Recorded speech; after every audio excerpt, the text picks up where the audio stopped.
Okay, thanks very much for including this paper into progress. This is joint work with Elias Philip, who's also in the audience. My student Zhou Wang, also from Zhejiang University, and as well as Professor Guo Zhou from Washington University in St. Louis. So in this paper, we empirically investigate the pricing of the currency option return using a conditional latent factor model. I should apologize to our discussant as we keep updating the paper. So the version you read maybe is slightly different from this one's, but I still look forward to our discussion. So let's start with some big picture. There's no doubt that FX market is important, otherwise we won't be in this room. But what is less known is the FX option market is also very large. So according to Bank of International Settlement triennial survey, so the size of the FX option market is larger than 300 billion US dollar per day, so the trading volume, which is around 6 times larger than the non-index equity markets. Now, compared to the currency spot market or the equity option market, the currency option market are less well understood. The risk-return profile is less clear. So with some recent exception, Low and Zhang, Ford et al., Zhang et al., etc. So we want to build a very simple reduced form factor model, try to understand the risk-return trade-off in this particular market. Now we encounter two empirical challenges. Firstly, option prices are dynamic, so therefore the standard linear factor model with the static loadings may not be desirable to understand the currency option return. So it's nature to and motivates us to consider a dynamic model. And second, more importantly, unlike the equity markets or current small market, which we have the relatively clear theoretical guidance in terms of either equilibrium or no arbitrary restriction regarding the shape of the pricing kernel, it's less clear in the currency option market. So that motivates us to the data-driven approach, that is latent factor model. So latent factor model essentially construct using extract the unobserved factor, so similar to the principal components. But we use a written approach called the instrumented principal component analysis developed by the Kelly et al. 2019. So the idea is very simple. So you write down currency option return as a linear factor model instead of observed factor, but an unobserved factor. While the important step is we link to this beta to the lag time varying characteristic. So that allows us to capture the time variation of the effect loadings in a parsimonious fashion. Namely, we use these characteristics as an instrument for the time varying betas. So by doing so, we can estimate the model, especially the gamma matrix, so mapping from the observed characteristic to the unobserved factor loadings, as well as the latent factors. Now, one issues in the currency market and the currency option market in particular, the size is much, the number of dimensions is much smaller compared to the equity market. We have either thousands of the individual stocks, but in the currency market, around 30 or 40, currency option even smaller. So how to deal with this kind of dimension issue? So you can either impose some penalty constraints, or what we do here is the kind of the cluster-based approach. So essentially, we try to map a specific type of the latent factor to a subset of the characteristic. Instead of just using the all characteristics, we use the subset of characteristics. In our case, we have 3 groups of characteristics: the individual currency level characteristic, the option level characteristic, and the country level macro characteristics. And we map each of them to the corresponding latent factor. That allows us to capture the features of these features in a parsimonious fashion.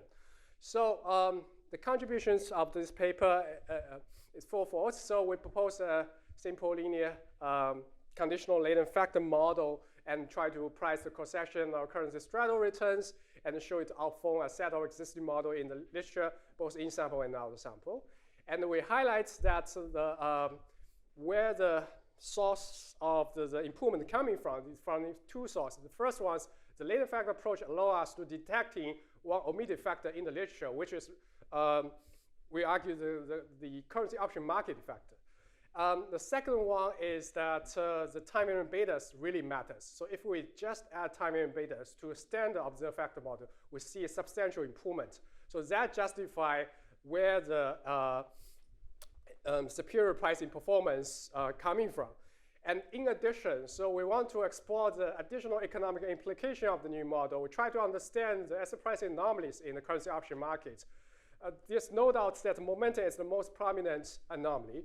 So we show that using this new model, it offers a new risk-based interpretation of momentum profitability in the currency option market. Further, we show that among different characteristics, option and currency level characteristics is more important compared to the country level macro characteristics. So I will skip the literature and jump to the empirical frameworks. So the sample size recovers 20 developing emerging currencies, as in the Della Cosa 2016 paper. We use 11 characteristics in total, 11 option level characteristics, 10 currency level characteristics, and 7 macro level characteristics. Performance measure, total R squared, overall model fitness, predict R squared, how the time error beta explain the risk compensation, time series cross-section R squared. So before we move on to the main empirical findings, we start with some motivating evidence why this currency option market is particularly relevant to using the IPCA approach. So what we do is we regress the realized betas on the lag characteristic. So how do we estimate realized beta? We simply regress individual currency option returns on a proxy of the currency market, which is a cross-sectional average of the individual currency straddle returns using a rolling window fashion.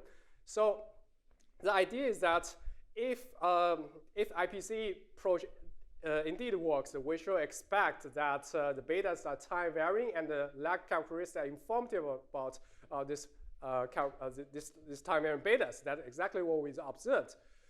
Let's move on to the main empirical findings. So we can see the overall IPCA models with different observed factors. Generally fit model fit the currency returns, option returns well, with total R squared ranging from 30% up to 60%.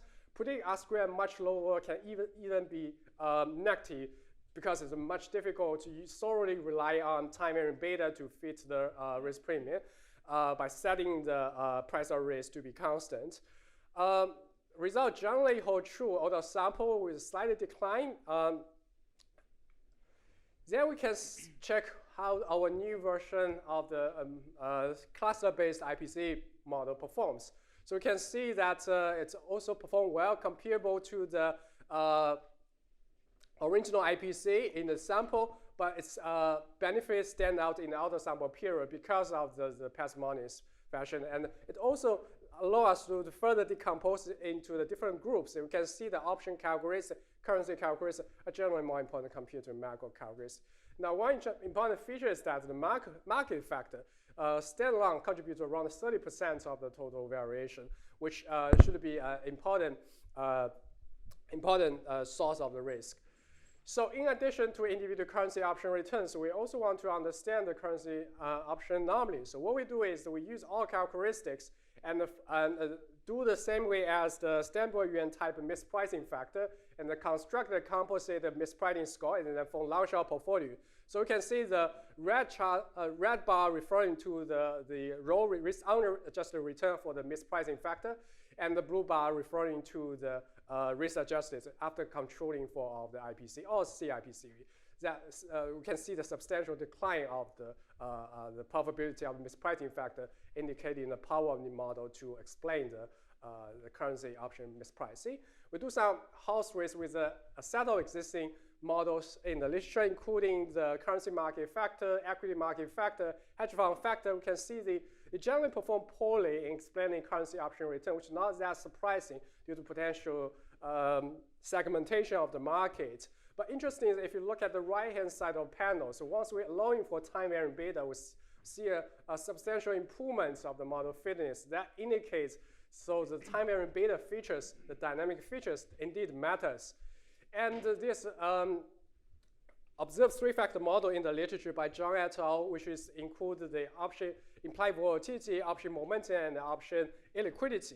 We find the three-factor model itself also perform poorly in our setting.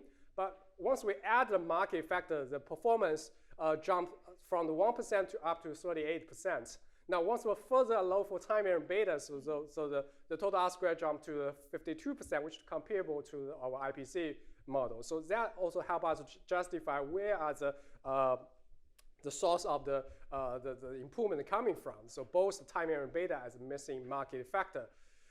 We do some additional portfolio exercise.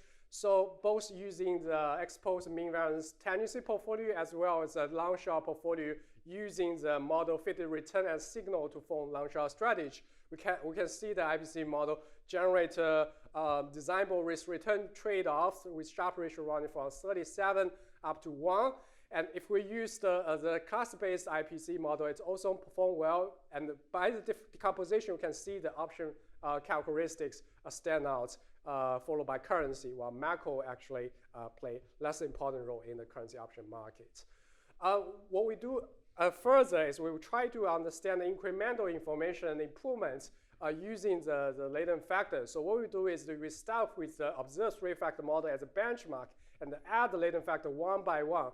And we can see that the Sharpe ratio generally improves over time across different number of factors. Same holds true with the class-based IPCA model. So we also do a mean variance spanning test using our latent factor test asset and see whether the observed factor can span of the latent factor, and we reject null hypothesis that indicates the latent factor contains incremental information not explained by the observed factor. So next thing would be the economic interpretation. What are these latent factors? So the IPCA allow us to visualize the gamma matrix, which is the mapping from the characteristic to latent unobserved betas. We can see the first factor loaded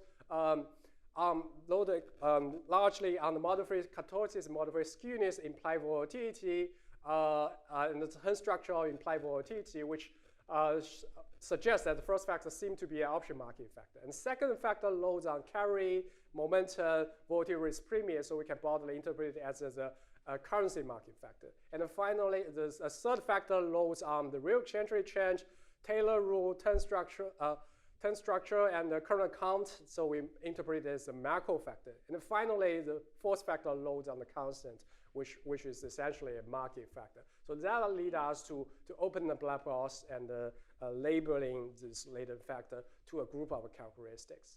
Okay, so the next focus of our paper is try to see whether the new model can help us to understand the currency market, currency option market momentum strategy.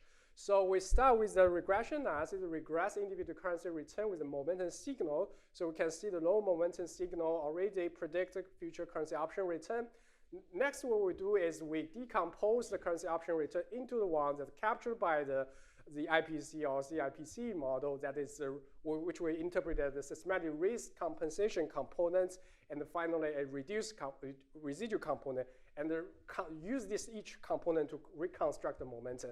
And we find that the momentum is mainly coming from the systematic risk components. So we're not saying that the momentum is purely driven by the risk-based part, but at least we can see that the risk compensation played a very important roles in the momentum probability. Then we do the portfolio analysis over different formation periods. For computation, we also use the observed factor to construct systematic momentum. We can see that they account for a large fraction of the original momentum, but it's underperformed the original momentum. But once we use the IPC or class-based IPC, we can see it's even outperformed the original momentum. So indicating that the use of market factor as well as the time variant beta really matters.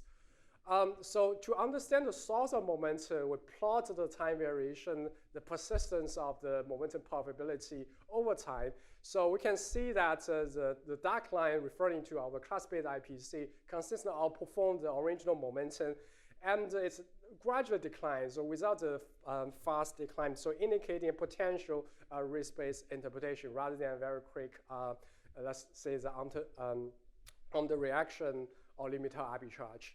So we further do some spanning regression, try to understand the sources of probability of our new systematic risk momentum. By regressing our new momentum strategy on the raw momentum, we can see the alpha remains generally significant, so it's not fully spanned by the raw momentum, indicated it does contain some new information. And another thing is that one may argue that the factor momentum may explain the currency momentum. So whether that's also be true in the currency option market. So because our systematic risk component contains both time variant betas and the factor, so it could be the factor autocorrelation generates this persistence.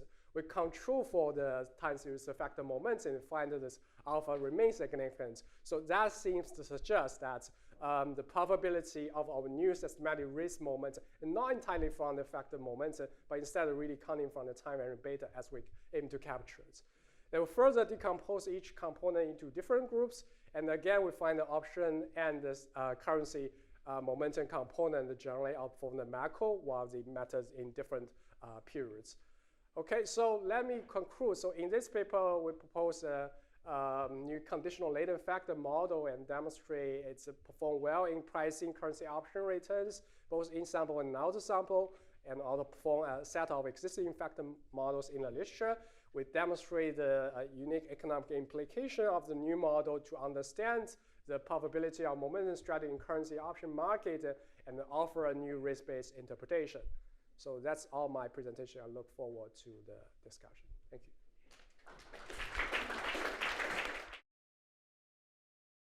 Thanks for inviting me to discuss this really interesting paper, conditional factor model for currency option returns. So to start, I want to give you a little background kind of to understand why I'm here, why I'm discussing this paper.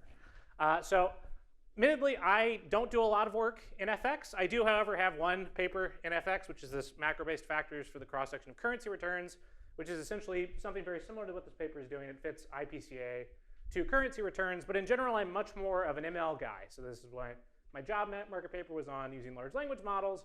And something that's really relevant to the discussion here today is that I'm one of sort of the main guys who maintains the IPCA package on GitHub. So I'm going to primarily focus on, I'm not going to try to bring you any new insights necessarily for FX, but I'm really going to try to focus on sort of this methodology, IPCA, and sort of how we should think about it in the context of FX and in the context of cross-sectional asset pricing more generally.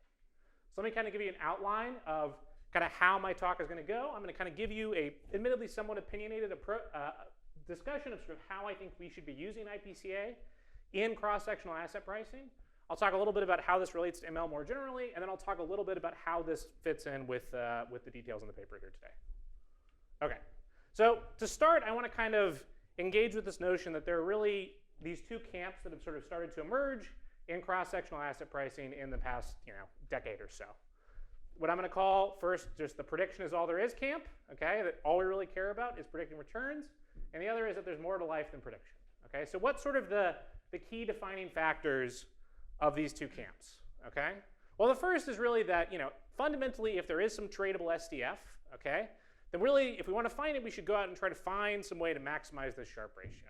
Okay, so if you kind of take this view, the job of asset pricing is to find some portfolio weights that do a really good job of forecasting returns while accounting for the covariance structure. Okay, and historically we've thought maybe we should try to build a bunch of models to do that, but in recent years we've found that if you just kind of throw a bunch of data into the machine, you can often do a pretty good job of this.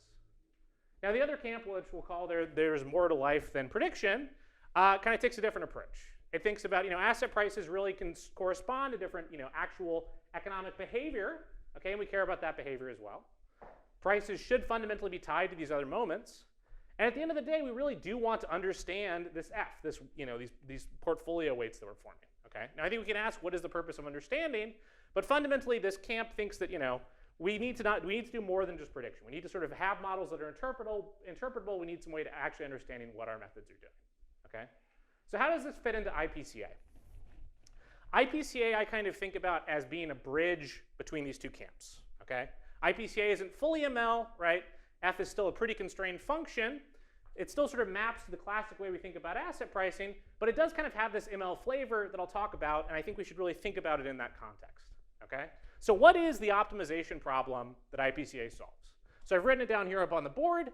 Okay, basically what you're doing is you've got some returns, you've got some characteristics, and you're trying to find some mapping from these characteristics to the returns. Okay, and the way we do this is we've got this matrix decomposition into gamma and F. Okay, so we've got these these time-varying coefficients over time, and we decompose those into this F, into this factor that this is sort of the tradable thing that we ultimately care about, and then this gamma, which gives us the mapping from the characteristics to the actual factor itself.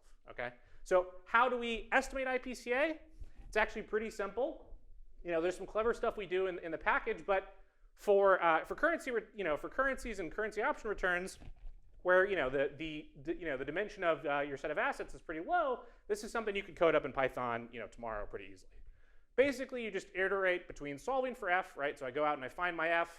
Okay, I do that conditional on the previous values of gamma, and then I go out and I find my gamma, so on and so forth, until the algorithm converges. Okay, you can think about this as very related to how we might sort of solve simpler methods, where instead of jointly estimating these two, maybe I had some observed factors that I wanted to directly work with. Okay, so this is sort of an extension of that. Okay, now what is sort of interesting about this? Well, one thing that's really interesting about this is that this is essentially a one-layer linear neural network. Okay, so I can write down again my returns as being some function of z where there are these two layers. Okay, there's gamma, which then goes into f, right? And the kind of secret sauce here is that we have this sort of asset pricing assumption. Okay, we've got this basically this idea that the f layer, it's time specific, right? It's this time varying factor, and then the gamma layer is going to pool over our assets. Okay, so in this sense, I kind of think of IPCA as the gateway into prediction is all there is, right? It still kind of looks like a classic asset pricing model, but at the end of the day, it really is fundamentally just trying to find the best version of this f possible. So what are some implications of this, and how does this relate to the paper we're discussing today? So one, there's a question of how should we actually evaluate IPCA? And when the IPCA paper was written, they proposed a bunch of different measures, these total R-squared measures, the predictive R-squared measure. Then obviously there's our good friend, the tangency Sharpe ratio.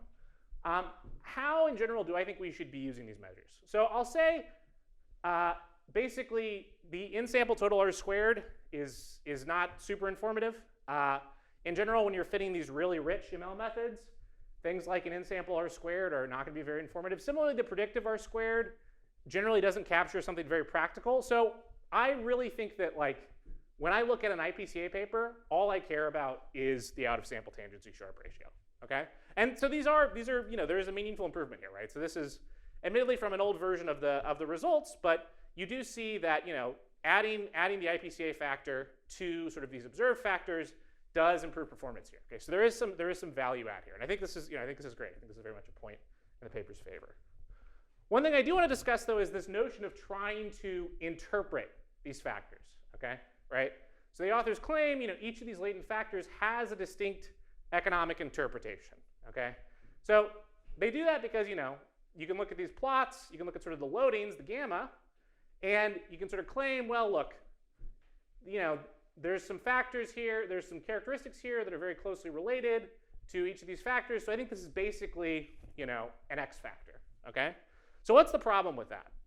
Well, the problem with that is that if you actually believed that you've picked up on an X factor, right, then you should just trade that, right? And actually, I think an interesting result that wasn't in the paper I saw, but that was in the discussion today, is that with this clustered IPCA approach, you do see that the improvement in Sharpe ratio is actually lower. Right? So in general, I think that this attempt to kind of try and interpret these models without some additional constraints, without some additional model, isn't super productive.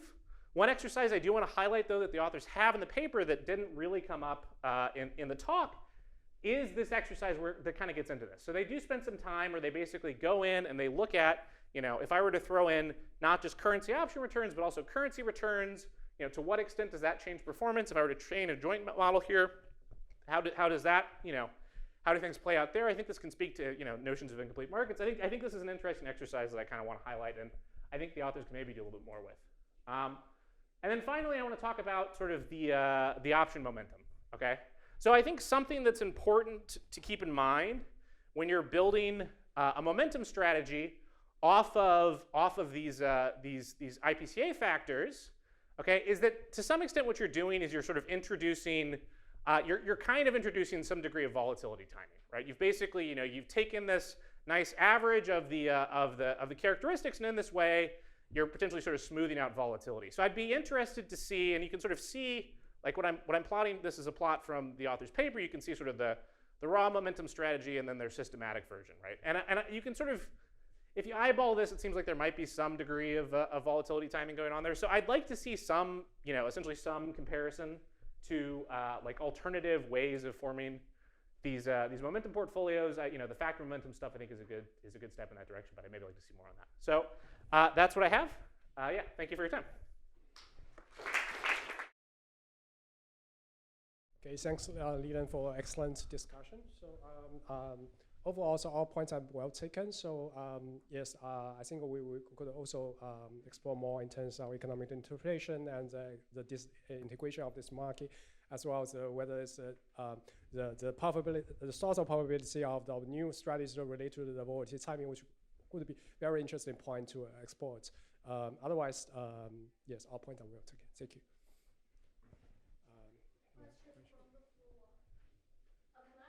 Sure. So compare with the equity option market, I find the IPCA explain relatively lower portion of the variation. For example, if we look at the 5 IPCA factor model, it explains less than 60%, if I remember correctly. So this is much smaller than equity market, which would be close to 90%. But in the FX option market, there are much less number of assets. So I wonder why this is the case. So why the PCA or IPCA model could explain a less portion of variation. Okay, thanks. This is a very good question. So I think in addition that the number of tax assets is much smaller than the equity market, the number of available characteristics also smaller. So that could be the reason. So generates a lower degree of fitness compared to the equity market. Another thing could also be kind of the time variation, instability of the betas, as mentioned, that generate kind of the variation that lead to the poor performance compared to the equity markets. But I guess the main reason could be just the number available, the characteristics much smaller. Right. Okay, thank you.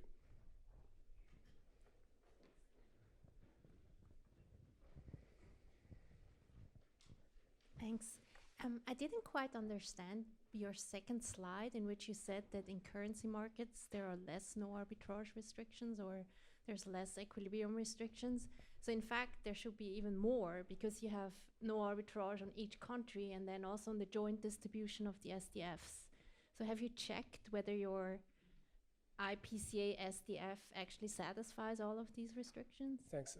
This is a very good question. So, okay, so when I say that, I'm not saying in terms of the whether the arbitrage condition is no arbitrage condition to violate or not. I just say that different from the currency market, which you have like a Lustig, Rosenhoff, and Vordan. So you have these global factor and the US factor. You have a specific structure model that can motivate the SDF. So instead, so you know that there should be 2 factors. But in the currency option market, it's kind of the unclear, right? So that's why the motivator is asked in terms of using a data-driven approach. But I like your arguments in terms of could we check whether IPCA implied SDFs satisfy this no arbitrage condition or not? I can definitely check.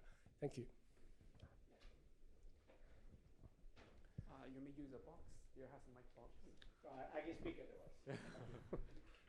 Thanks for the presentation. So I just have a clarification question. The first one is that you're using 1 month options. I was wondering if you use additional maturities, whether you employ different results. And the second one is that what if you split between major and non-major currency and to check whether this IPCA method works better for one group or for the other? Right. Thanks. Yeah, we mainly first focused on the 1 month frequency, just to be consistent with the general literature, but we can definitely try the different maturities. We have also thought about using all maturity together, but that's kind of messy up, so we try to stick with 1 month horizon. In terms of the second question, so we suggest that we want to start with the G10, right? But the dimensionality issues prevent us, so we have to add the emerging currency. But we can definitely check whether certain currency dominates. Yeah. Thank you so much. Very, very, very interesting paper. I just want to give you an opportunity to maybe expand a little bit on how you define the instruments in your IPCA, because I think that's really the crux. Like, what instruments do we use, and what happens if we use essentially different instruments? Okay, so it's just a write down the beta, time variant beta, as a linear function of the observed factors. So we treat those, observe the characteristic. So we treat this observed characteristic as instrument for the time variant beta. So it's not strictly the instrumental variable in your sense, but yeah, just yeah, please. So maybe I just don't get this, but if I have momentum in an option, it must be that I have momentum in the underlying. So does your factor model, which you estimate on options, price momentum strategies in the underlying? That's also a good point. So we haven't checked whether it's related to the underlying momentum, but I guess it's not necessary to be the directly linked. So if you have because option is, if you think about the straddle, which is directionless, right? So it's really exploited the volatility persistence, which is different from the underlying, which had the direction. So that type of the momentum may not necessarily to be directly linked.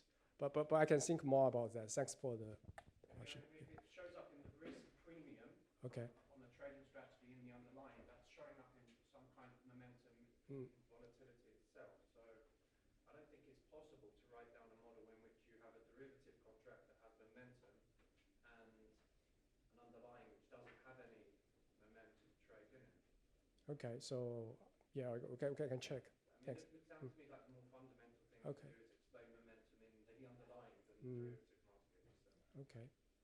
Okay, thank you. Yeah, this question.